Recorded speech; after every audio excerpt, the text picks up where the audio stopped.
I'd like to focus on the images of God's mercy from the first reading, which is Genesis 18, verses 20 to 32, and the second reading, Colossians, Paul's letter to the Colossians, chapter 2, verse 12 to 14, and our gospel, Luke 11, verses 1 through 13.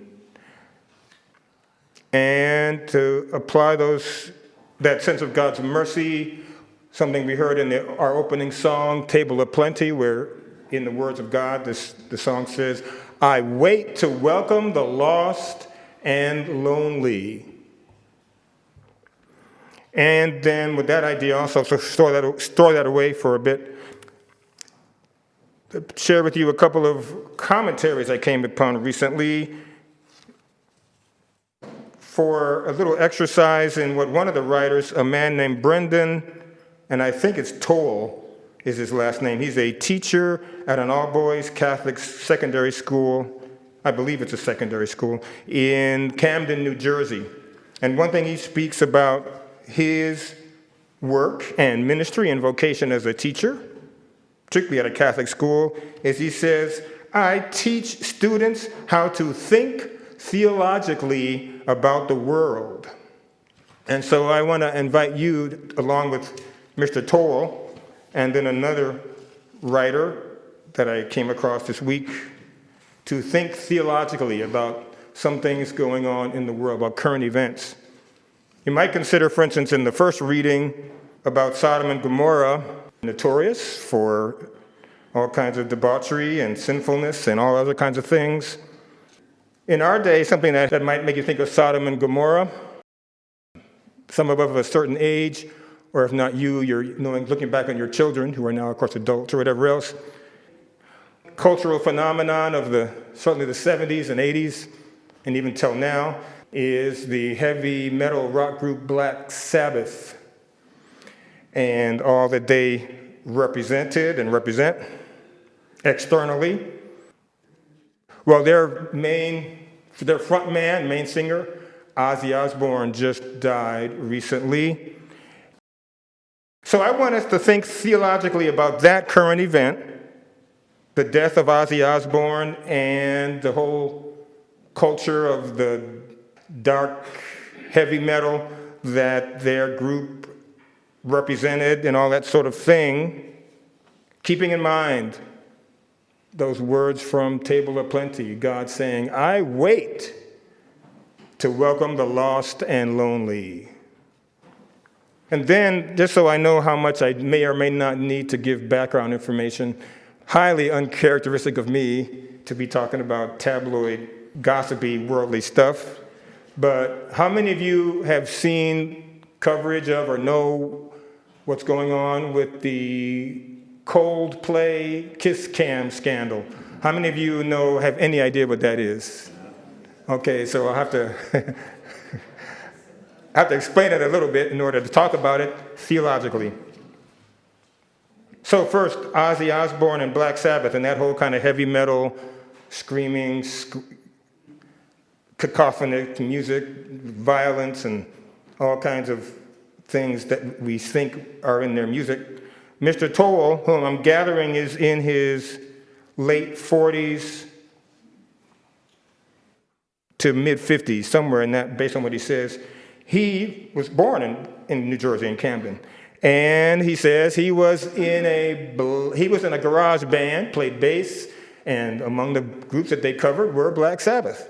And then he also talked his dad, as he says, my dad was a good sport, and he talked his dad into going to a Black Sabbath concert in 2000 when he was a teenager. They were called Oz Fests, apparently, focusing on Ozzy. And so in playing the music as a kid in a garage band and then going to at least that one, this was his first, at least, Oz Fest, Black Sabbath concert.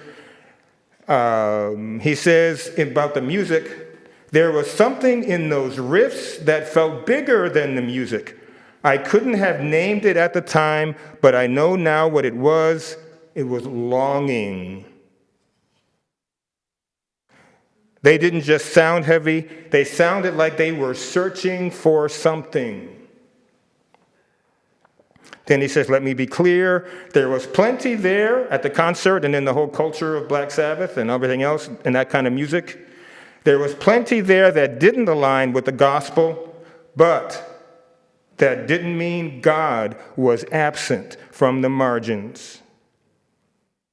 The band has long been caricatured and at times self-caricatured as dark and dangerous, but to the surprise of many, their lyrics are, to a great extent, not a celebration of evil, but a confrontation with it. He says, if you listen and read their lyrics and listen to their songs, beneath all the noise, dig deep beneath the noise, and take that phrase figuratively as well as literally in looking at troubled people now. Not just troubled young adults, not just troubled teenagers, but troubled peers, people of our own age, middle age, whatever age, right? The noise, the externals, which may put us off, may make us, just shake our heads at people and say what's wrong with them, all that sort of thing, looking deep beyond that. So he says about Black Sabbath, if you pay attention to some of their lyrics, they were moral warnings. And as he says, they were not a celebration of evil, but often a confrontation with it. For instance, I have to admit, I never really listened to Black Sabbath when I was a teenager, except for when it was on the radio. I certainly didn't pay attention to their songs. But in 1971, they had a song called After Forever, written, I gather, primarily by their bass player, Terrence Butler, who even at that age went by the nickname Geezer, apparently, Geezer Butler, who was raised Catholic, and in the songs he wrote often explored spiritual themes. So interestingly enough, this song that he wrote that was on one of their albums seems to be talking to teens and young adults who are rebelling against faith and religion, and particularly against Catholicism, because I think it's the second stanza says, would you like to see the Pope hanging at the end of a rope? Do you think he's a fool? Well, I have seen the truth. Yes, I've seen the light, and I've changed my ways. And then, apparently, speaking to teens and young adults who may have had faith, may have been raised in faith, may themselves have some belief in God and religion, but by peer pressure may deny it or ignore it or try to act like they don't care about religion. He wrote this. This is his song. Could it be you're afraid of what your friends might say if they knew you believe in God above? They should realize before they criticize that God is the only way to love. So buried deep in all that noise of songs of Black Sabbath, there were lyrics like that. So Mr. Toll goes on to say, rather than celebrating darkness, much of the band's catalog reads more like the book of Revelation than anything else, and faces the question, a very natural and realistic question for anybody. The question of where God is in a world gone mad. In other words, it's not violence, it's wrestling with violence. It's not chaos, it's a protest against a chaotic world. Something that the biblical prophets understood, he writes, and perhaps something that more Christians might consider also. Yes, admittedly, particularly in the early 70s, the group and their actions and their words were antagonistic toward organized religion, though he says that edge softened in later years. But if we're honest, many of us have passed through a stage like that, questioning the human element in institutions, becoming disillusioned with surface-level piety, and wrestling with the tension between what's preached and what's lived. In this light, I'm going to paraphrase some of this. In this light, you might not consider the rebellion and the apparent message of Black Sabbath and their kind of songs and their persona as being atheism, but disillusionment. Ozzy himself said once, I don't know the date of this phrase, this date of this statement, I believe in God absolutely. But there's disappointment. This is now the writer back. Disappointment in sinful people who should have known better. A profoundly Christian reaction when it leads us to seek something or someone more real. And so when we think about people who should have known better with external public sin, that appears to be the case with this situation of the Coldplay, another popular rock group. And I don't want to go into too many details, but at their concerts, apparently, they have a thing called a kiss cam. So it's a camera like in an auditorium, and they sweep the audience. And when they see people being romantic and lovey-dovey with one another, they will focus on those people and put them up on the big Jumbotron screens. And recently, at one of their concerts, they focused on this couple, looked very happy and lovey-dovey. And when the couple saw that they were on the screen, they pulled back and had these horrified looks on their faces. And sadly, it turns out, apparently they were having an illicit affair. The CEO and the director of human resources at a fairly prominent tech company, I guess. And so that has just, broken out into media. So this another writer, a Catholic woman named Patty McGuire Armstrong, she's writing about that, thinking theologically about something like that. She had a commentary called 8 Lessons That Catholics Can Learn from the Kiss Cam Scandal. I won't read all 8 of them, but she wrote in part, looking at this, how could I muster compassion and Christian love? And so I considered 8 Catholic teachings to stir love and mercy as Jesus taught us, and to draw out a few lessons for myself. First 2 I'll combine the Golden Rule, which of course is a fairly universal principle, but we have our strong Christian basis of it from Jesus. Do unto others as you would have them do unto you.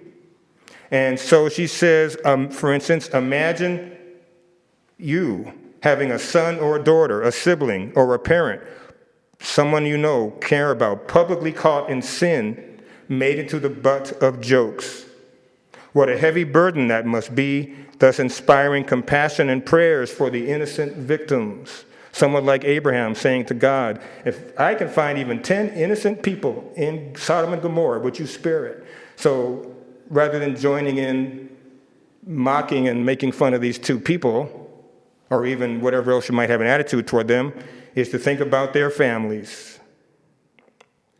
And then along the same lines, he says, would I want people rejoicing in my downfall, in my sins, in my doing wrong, even if my own personal imperfections contributed to what any of us might have done, for it to have become public like this and a source of ridicule? And then to remember an old expression which has biblical roots, pride goes before the fall. That's the lesson portrayed in those few embarrassing seconds. It's a reminder that pride is a powerful temptation that nips at the souls of all of us. And then finally, I won't read all 8 of them, but not surprisingly, almost literally, reenacting an event in Jesus' life from John 8, the woman caught in adultery. The people were going to stone her in punishment. And Jesus said, of course, as we know, though, he who had never sinned be the one to throw the first stone. And so she says, these thoughts help me to remember I too am a sinner, and I too desire mercy. And it isn't prideful to laugh at someone else's expense. No, isn't it? Isn't it prideful to laugh at someone else's expense, feeling superior to them? If I pray for them and their families instead of laughing, I am following the teachings of Jesus and seeking God's will to defeat the workings of, I'll paraphrase, the world, the flesh, and the devil. The most important thing is salvation, having a saving relationship with Jesus. So how can we not pray for their salvation? It's what God wants, and it should be what we want too. As Mr. Toll said in his commentary back about Black Sabbath, to think theologically about the world and about current events. And I'll conclude with this part of his commentary. As he looked back on his teenage self going to this Black Sabbath concert and his own playing in a rock band, this experience taught me something I've carried into both my classroom and my own life of faith. Evangelization doesn't mean avoiding the noise. Sometimes it means diving straight into it. Listening carefully and responding not with fear, but with hope. Given our current Jubilee year, Pilgrims of Hope. He says, I'll never forget those garage band days, fumbling through bass lines and trying to look tougher than I was. I'll never forget the roar of those Ozfest crowds. But most of all, I'll never forget the questions those songs raised in me, questions I didn't yet have the grace to answer. Now, as I teach my students how to think theologically about the world, one of the first things I try to show them is this, and this is for all of us, lifelong learners, students in the school of life, even if it's this teacher to these high school boys. God is not afraid of your questions. Jesus didn't just teach in sacred spaces. He wandered into tombs, sat with outcasts, overturned tables, and told stories in fishing boats. If he were walking through Camden that day at the Ozfest concert back in 2000, I don't think he'd be backstage. I believe he'd be paying special attention to the kids sitting on the grass who secretly hope there's more to life than this. And I know I can't read his closing paragraph without choking up even more, so I'm not going to do it. So I'm going to encourage you to look it up. I'm waiting for permission from the place that published these two commentaries to reprint them and even to have the audio go out. But it's from the National Catholic Register, both of these commentaries. So I'll give a link to them later. Let us ask God to help us think theologically about the world, to know that God is waiting to welcome the lost and lonely, like lost and lonely teens who might have been caught up in music such as heavy metal of a group like Black Sabbath, but also for ourselves and those in our lives who may be lost and lonely in other ways. Like Abraham, may we call upon God for mercy, and like God, may we be merciful and humble in the way we think about the world and our lives and our times.